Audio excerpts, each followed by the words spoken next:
తెలంగాణ రాష్ట్రం ఏర్పాటైతే తెరాసకు రాజకీయ భవిష్యత్తు ఉండదని తెలుగుదేశం అధినేత చంద్రబాబు నాయుడు అన్నారు.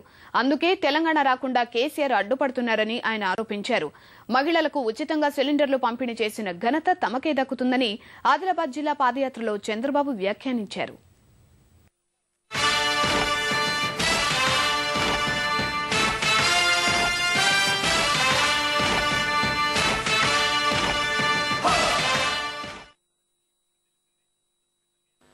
తెలంగాణ అంశాన్ని తేల్చకుండా కాంగ్రెస్ రాజకీయాలు చేస్తోందని తెలుగుదేశం అధినేత చంద్రబాబు నాయుడు ఆదిలాబాద్ వస్తున్నా మీకోసం పాదయాత్రలో ఆరోపించారు. తెలంగాణ వస్తే రాజకీయ భవిష్యత్తు ఉండదని తెరాస అధినేత కేసీఆరే రాకుండా అడ్డుపడుతున్నారని విమర్శించారు. అధికారంలో ఉన్న కాంగ్రెస్ ను వదిలి తెలుగుదేశంపై పోరాటం చేసి కేసీఆర్ ఏం సాధిస్తారని ప్రశ్నించారు. తెలంగాణ విషయంలో ఒక్కరోజైనా సోనియాను విమర్శించారా అని చంద్రబాబు నిలదీశారు.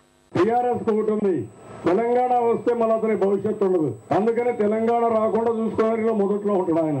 ఇలాంటి డ్రామాలన్నీ ఆడి అందరి ఉద్దేశం టీఆర్ఎస్ పార్టీ మన మీద పోరాడతాడు, కాంగ్రెస్ పైన పోరాడు. సోనియా గాంధీ గురించి ఒక్క మాట విమర్శించరు, మనల గురించి విమర్శిస్తారు. అంటే ప్రతిపక్ష పార్టీ మనం ఏమీ చేయలేం కదా, మనల గురించి ఎందుకు విమర్శించాలి? ఆయన ఉద్యమం చేస్తే కాంగ్రెస్ పైన పోరాడాలి, ఇవ్వాల్సింది వాళ్ళు.